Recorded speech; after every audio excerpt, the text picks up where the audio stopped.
Salut à tous, on est trop content de vous retrouver aujourd'hui pour cette nouvelle vidéo. Donc au programme du placo et encore du placo. Oh, il y a un peu de raillage aussi. Un peu de rail, ouais, voilà, des rails, du placo. Et du coup, pour commencer tout ça, on va commencer par des raillages. Hein, donc on va faire le rail entre la chambre et le bureau. Donc c'est parti!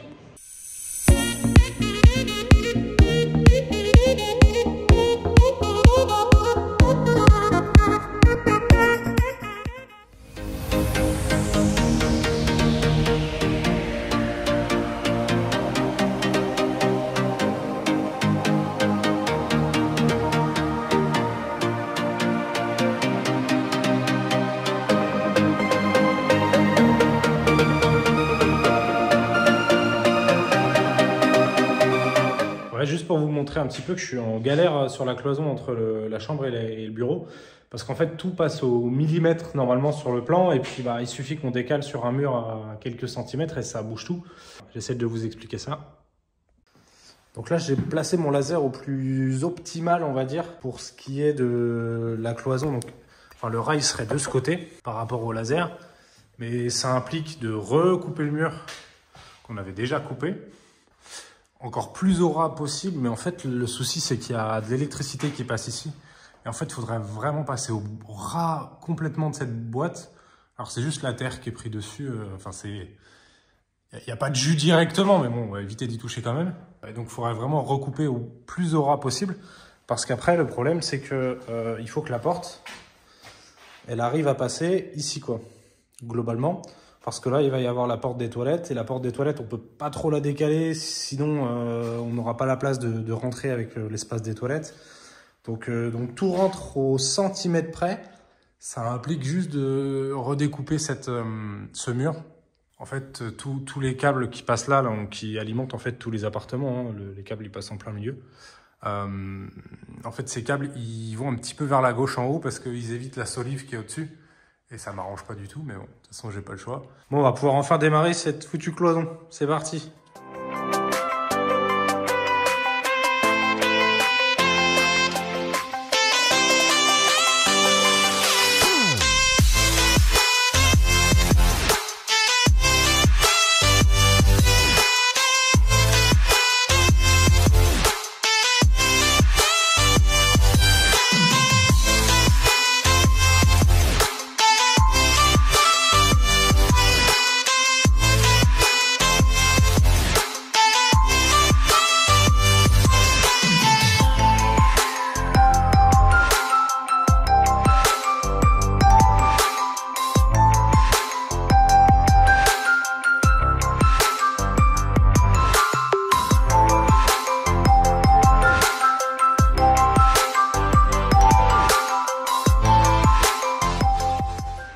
Donc là, ce que je fais, c'est que je préperce tous les rails pour après mettre les vis à bois, parce que vu que c'est un plancher bois, et en haut, il y a des espèces de lattes de bois aussi. Donc comme ça, je préperce avec un forêt métal, et après, directement, je peux mettre ma vis.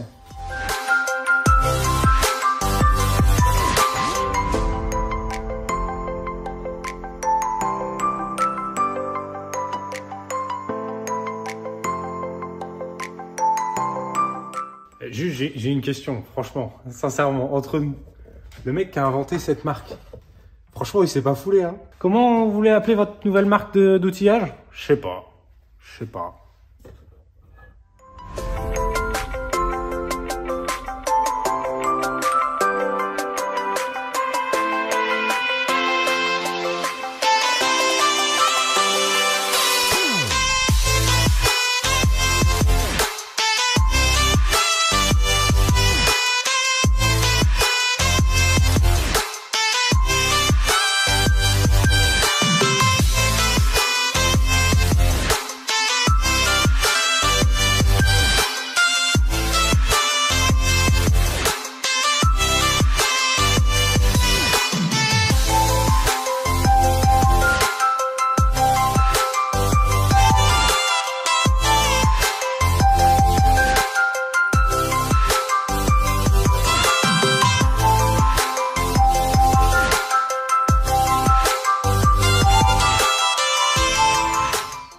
Petit bilan de la journée, j'ai disqué un petit peu le mur ici pour que au moins mon rail passe temporairement. Après, il faudra le disquer un peu plus. Je viens de marquer au crayon. J'ai installé le rail au niveau du couloir. Là, j'ai dû rajouter un petit chevron. Je ne sais pas si on voit bien. Donc là, j'ai posé le rail en bas aussi. Donc globalement, en termes de raillage, c'est pas mal. J'ai posé le rail aussi entre la chambre et le bureau. Donc sol et plafond. J'ai même mis le rail le long du mur. Donc ça, c'est plutôt bien avancé. Donc en termes de raillage, j'avance pas mal. C'est ce qui prend le plus de temps, hein, parce que de toute façon, l'ossature métallique, enfin les montants, ça va assez vite à monter. Voilà, c'est juste bien prendre les repères par rapport au plan que j'ai fait et tout. Donc ça prend pas mal de temps. Et puis la prochaine étape, on fera les ossatures métalliques, au moins de la chambre, entre la chambre et le bureau. Comme ça videra un peu les plaques qui sont là, parce que on va avoir besoin de vider à un moment donné quelques plaques quand même. Et on fera peut-être l'ossature métallique complète des WC aussi. Et j'ai hâte. Allez, bonne nuit.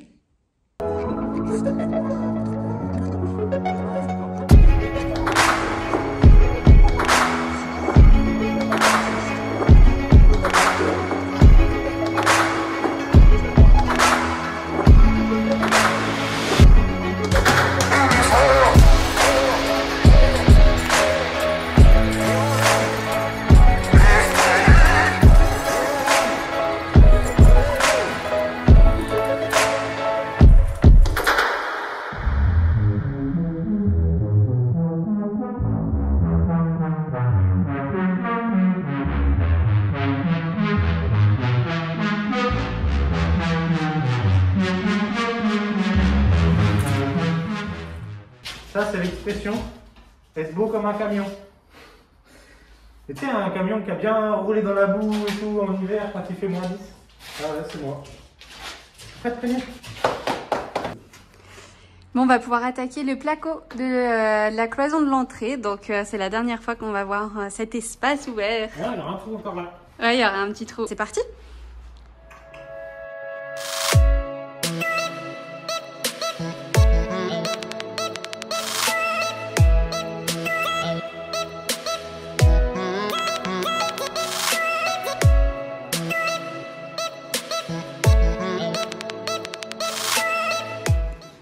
Il y en a une, dès que tu lui donnes à manger, ça charbonne après. Hein. Ça fait du bien de manger. Oui, surtout du Munster. Je suis en train de prendre les mesures pour les montants qui iront sur la cloison qui fera la séparation entrée-bureau. On a déjà commencé juste derrière. Si je peux me permettre une petite correction, c'est la cloison qui sépare les WC du bureau. Et puis on enchaîne.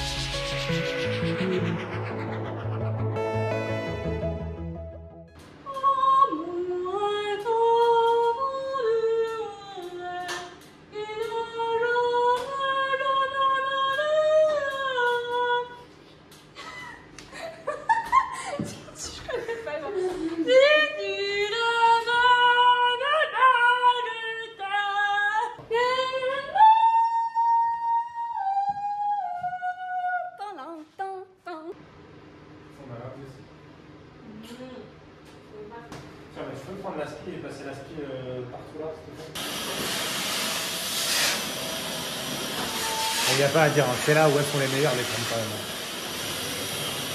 On est trop content, on a quasiment fait la totalité de l'ossature métallique de la pièce du bureau. Voilà ce que ça donne. Donc on est super content, on a vraiment bien avancé aujourd'hui. On va essayer de commencer même un petit peu à plaquer ce soir. Et pour ceux qui ne vivent pas en Alsace, voilà, il fait nuit et il est 17 h. Voilà, on adore. Heureusement que Clément avait bien installé les bandeaux LED parce que sinon on aurait bien galéré à y voir quelque chose. Bon allez, on continue ça.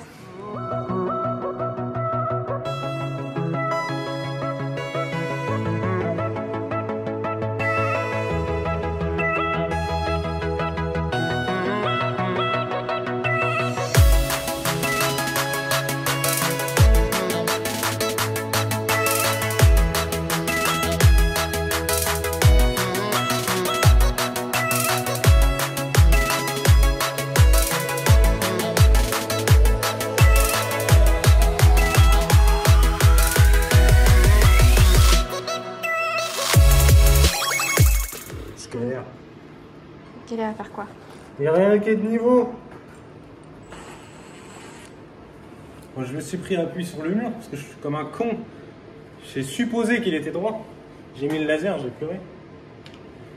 Clem essaie de faire tant bien que mal l'ossature métallique de la porte qui donnera sur les toilettes. Il en chie.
Moi, je voudrais poser un brevet pour cette technique. Je pense qu'elle est inédite. Je suis pas sûr que ça soit la plus simple, mais au moins je suis sûr de ne pas avoir de casse sur les côtés. Je vais vous montrer tout ça. Putain, les toilettes, ça fait un peu cabane maintenant. Bon, faut encore que je découpe proprement, là, c'était juste pour sortir. Ce serait cru à Fort Boyard, quoi. Non, en fait, vu que ici, c'est pas large du tout, si j'avais découpé la plaque complètement avec l'encadrement de la porte, en fait, je suis quasiment sûr que les côtés auraient cassé. Du coup, j'ai mis une plaque à dimension et j'ai creusé la porte après. Bon, il fait un peu chaud, mais j'ai réussi. Au moins, pas de joint ici à peu près, quoi. C'est beaucoup plus simple après. Bon, on a bien avancé hier, on a fini de plaquer les toilettes à l'exception du mur porteur sur lequel il faudra trouver une solution. Mais bon, ça on verra plus tard. Donc je vous montre tout ça. Donc là on aura la grande pièce, on rentrera dans le couloir et là on a les toilettes qu'on a fini de plaquer en double pot aussi, hein, comme on a fait un peu partout. Là j'ai fini d'enlever le seuil aussi, enfin les bords du rail pour qu'on puisse passer plus simplement. Alors après c'est pas grave de laisser les bords du rail, hein, parce que de toute façon il va y avoir une isolation qui va être coulée dessus. Bon, la technique était un peu, comment dire, osée. Donc la technique a plutôt bien marché, à l'exception, je crois que j'ai eu une petite cassure ici. Mais bon, voilà, c'est 3 fois rien. En réalité, je pense qu'avec de l'enduit, ça se verra pas du tout. Donc voilà, après, ça fait quand même beaucoup de chutes pour un panneau comme ça. Mais bon, je suis pas sûr que je referai la même chose pour les prochains. On verra ça. Donc là, ce que je vais essayer de faire aujourd'hui, c'est de poser la poutre de soutien qui va venir ici, là où on avait cassé le mur.